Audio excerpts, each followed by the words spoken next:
So here we want to find the slope of each line. Just as a quick reminder, with slope measures steepness, and we know that slope is rise, which we use m for, is rise over run.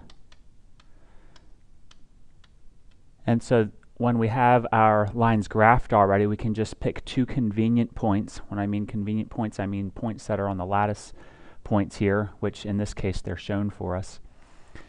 And you just want to see how do you get from one to the other, and you're going to count off your rise, which is your vertical change over your run.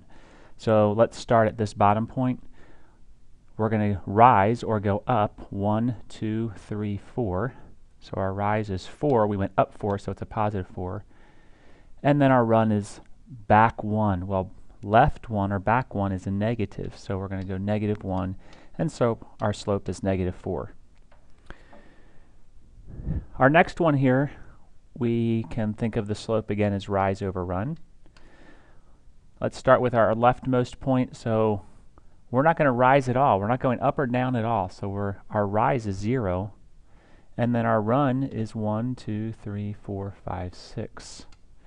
Well, we know that 0 divided by 6 is 0, so the slope is 0, which we are reminded of some important things. This is a horizontal line here. For a horizontal line, the slope is always 0. And for a vertical line, the slope, we say, is undefined. And I'll just abbreviate that UND, undefined. So that is finding slopes of lines when they're already graphed. These next two, we're just given 2 points on the line.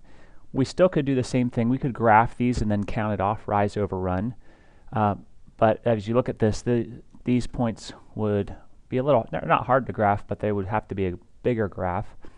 And so we learned, again, that slope is rise over run, but we had an equation for that.